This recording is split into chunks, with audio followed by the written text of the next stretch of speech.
के नाम से है। धूम्र का मतलब होता है वृक्ष और पत्र का मतलब होता है पत्ता। जैसे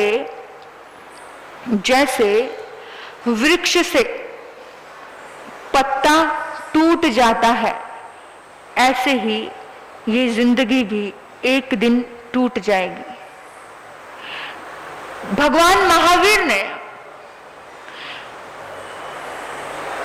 गौतम स्वामी को 36 बार इस अध्ययन में एक ही सूचना दी, एक ही बात कही कि हे गौतम, समय मात्र का भी प्रमाद मत करो।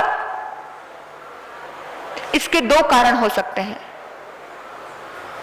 कितनी बार बोला? 36 बार। एक बात कही, हम एक दो बार कह देते हैं ना सामने वाले को, तो हमारे भीतर में उबाला आ जाता है, हम दुखी हो जाते हैं, हम डिस्टर्ब हो जाते हैं। इतनी बार कहा, दो बार कहते हैं तो हम उसको 36 बार बनाते हैं। इतनी बार कहा तुझे समझ नहीं आता है, इतनी बार कहा। लेकिन भगवान ने एक ही बात उसको कितनी बार कही?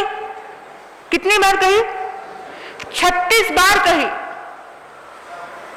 भगवान दुखी नहीं हुए और गौतम भी दुखी नहीं हुए। 36 बार उस बात को सुनकर वंदन किया, अभिनंदन किया, भीतर से अहोभाव से जुड़कर स्वीकार किया। गौतम स्वामी ने बहुत अच्छे से परख कर, देखकर महावीर पर विश्वास किया था। आप सभी को पता है, ऐसे ही नहीं किया था, बहुत परखा था, जांचा था और प्रश्न भीतर में मन में सोचे थे प्रश्न कि ये मेरी शंका का समाधान करेंगे तो मैं मानूंगा कि ये ज्ञानी है। ऐसे गए थे, लेकिन वहां पर जाते ही उनका अहंकार चूर-चूर हो गया था। तो निश्चित ही गौतम स्वामी श्रेष्ठता में कम नहीं थे, बहुत श्रेष्ठ आत्मा थी, बहुत सरल आत्मा थी, बहुत विनयवान आत्मा थी, किसी चीज की कमी नहीं थी। बड़े ज्ञान के धर्ता थे, बड़ा ज्ञान था उनके पास। लेकिन फिर भी इसका एक ये कारण है कि गौतम स्वामी हर दिन देख रहे हैं कि आज उसकी मुक्ति हो गई, आज उसको केवल ज्ञान हो गया, आज उसको केवल ज्ञान हो गया, आज उसको केवल ज्ञान हो गया। लेकिन मेरा क्या होगा? गौतम स्वामी को ये चिंता सताई होगी, गौतम स्वामी का ये मन विचलित हुआ होगा कि कल आए आज मोक्ष है, कल आए आज केवल ज्ञान है, इतनी जल्दी केवल ज्ञान, मैं इतने टाइम से परमात्मा के पास हूं, लेकिन मेरा।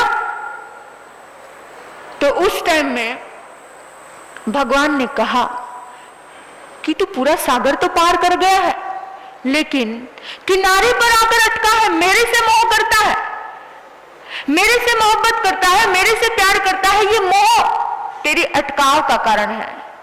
और आपको बताऊं, ये मोह जब अटकाव का कारण हो जाता है, मोह जिस टाइम अटकाव करता है तो मुश्किल हो जाता है। उनको सबको अंदर बुला लो ना, बुला लीजिए, अंदर तो बिठा दीजिए।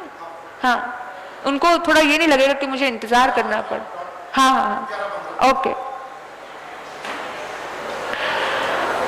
मोह जहां पर अटकता है, मोह जहां पर आपको अटकाता है, अभी शिविर होने वाला है, आपको पता होगा, अन्न से ब्रह्म तक एक बड़ा सुंदर शिविर है।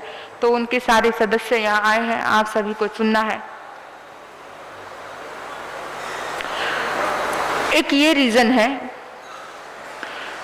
कि मेरा मोह जिस दिन छूट जाएगा, निश्चित ही उसी पल में तुझे केवल ज्ञान, केवल दर्शन की उत्पत्ति हो जाएगी। दूसरा एक और कारण था, एक कारण था कि मैं हमेशा बोलती हूं कि सास कहना तो चाहती है बहू को और इशारा करती है बेटी की तरफ कि बेटा तूने अभी तक एक काम नहीं किया, देखो तो सही कितनी देर हो गई है। मां ने इशारा किसको तरफ किया? बेटी को संबोधन किया, बेटी को। और कहना किसको चाह रहे थे? बहू को समझाना चाह रहे थे। तो जब बेटी को समझाया जाता है तो बहू को अपने आप समझ आ जाता है कि ये बात जब बेटी को मां कह सकती है तो मुझे क्यों नहीं कहेगी। तो भगवान ने हम सबको नजर में रख करके सिर्फ गौतम को संबोधन किया, क्योंकि संबोधन के लिए कोई चाहिए था, क्योंकि भगवान के और भी बहुत सारे प्रश्न थे भगवान से जो किए थे। जितने भी प्रश्न किए वो केवल गौतम ने किए। जो गौतम गंधर्व ने किए सारे प्रश्न, और सारे प्रश्नों का जवाब किसको मिला? गौतम के नाम से ही मिलेगा ना जवाब भी। उन्होंने एक एक पल में, एक एक बात में कहा कि ये जिंदगी बहुत कीमती है। जैसे वृक्ष से पत्ता गिर जाता है ऐसे ही शरीर गिर जाएगा, ये शरीर खत्म हो जाएगा। जैसे वृक्ष आने पर वृक्ष पे पीले पीले पत्ते ही नहीं गिरते हैं, वृक्ष पे कैसे कैसे पत्ते गिरते हैं, कैसे कैसे पत्ते गिरते हैं, कभी कभी हरे हरे पत्ते भी गिर जाते हैं।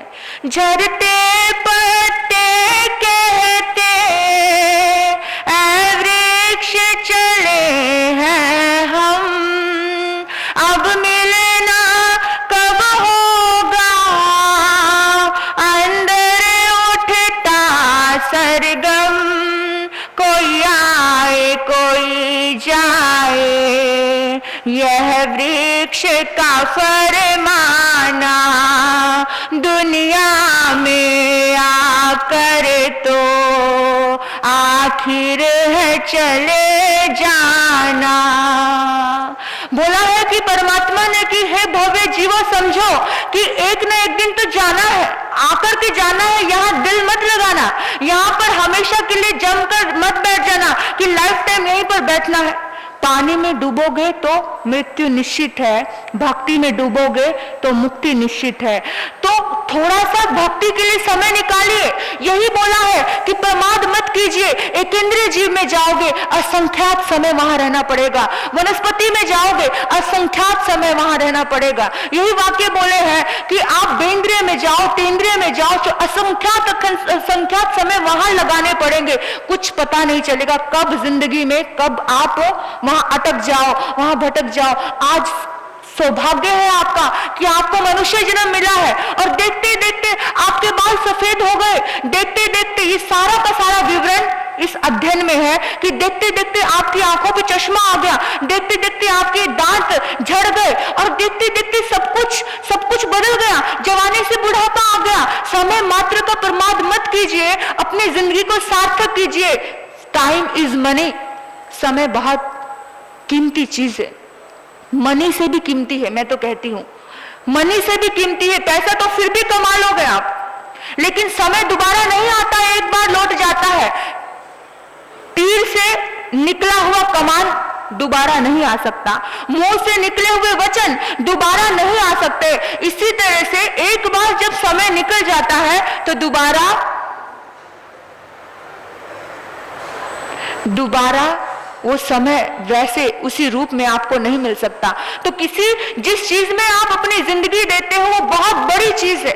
और आपको बताओ हमारी जिंदगी में एक बच्चा कहता है कि मैं तो इतना पढ़ता हूं कि मैं पढ़ते पढ़ते सोना भूल जाता हूं।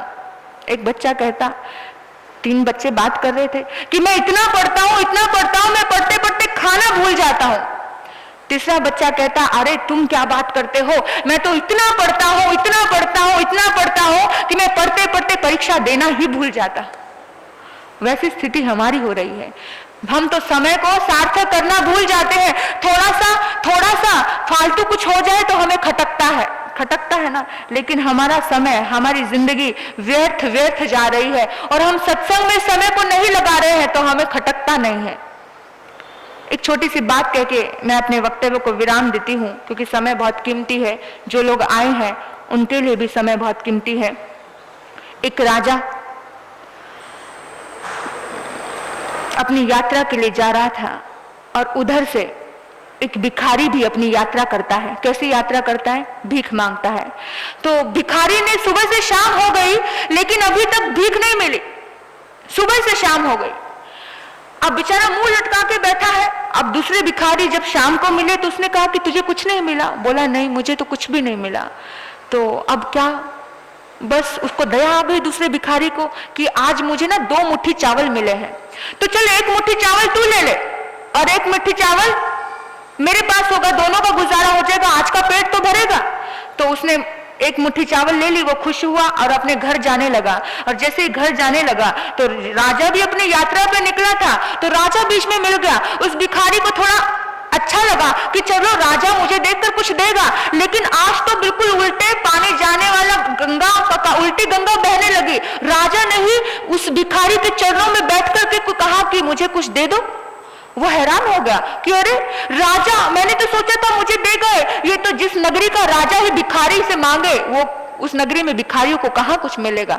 जब ये मांग रहे थे तो अब राजा ने मांगा है ना, और राजा ने कहा कि आज मुझे ज्योतिषी ने कहा था कि जो भी पहली बार पहले पल में कोई भिखारी मिले तो इस मुहूर्त में तुम कुछ मांग लेना, तो मैं मांग रहा हूं तो तुम मुझे कुछ दे दो। तो उसने कांपते कांपते हाथों से, मन नहीं कर रहा था देने का, इच्छा नहीं थी, लेकिन राजा मांग रहा है, कैसे मना करे, उसकी नगरी में रहता हूं। तो कांपते कांपते हाथों से उसने 4 दाने निकाल करके इस चावल के उस राजा को दे दिए। और इतना दुखी है, इतना दुखी है, गया वहां पर और पत्नी ने उस चावल के दानों को एक प्लेट में निकाला, उसकी पूरी कहानी बता दी, देखो आज राजा भी मुझसे भीख मांगने लगा, बोलो।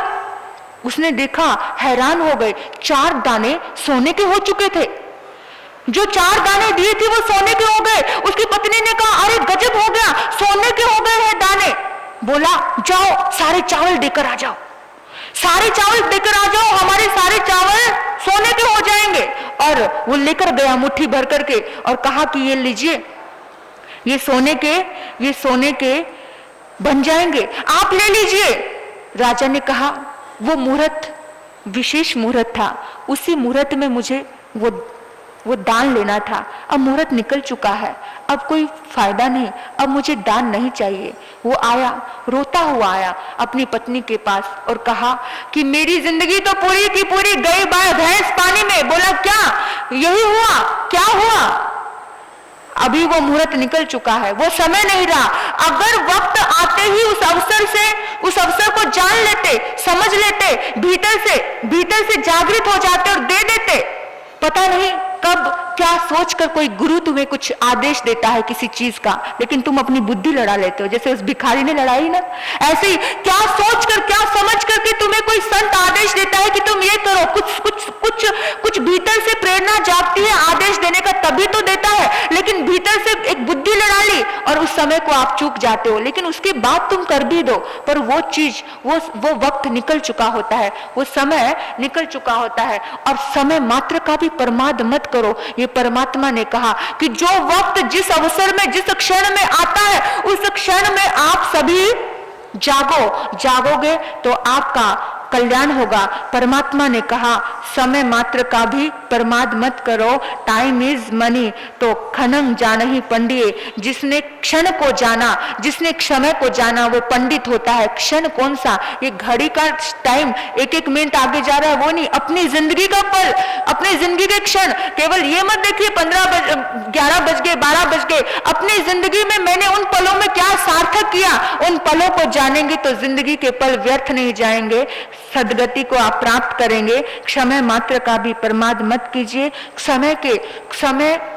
समय को पकड़ना बहुत मुश्किल होता है, तो इसलिए समय को जानो, समय को जान करके प्रति पल का उसका एक भीतर में विवेचन कीजिए कि मुझे कौन से समय में क्या करना है। हर दिन कुछ नया कमाना है, हर दिन कुछ नया करना है।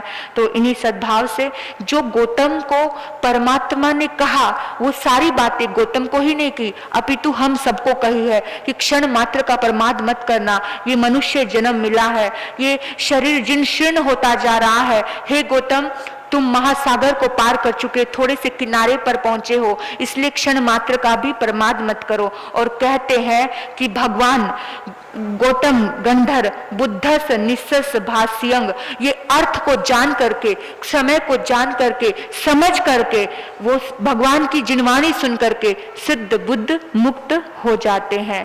बोलिए भगवान महावीर स्वामी की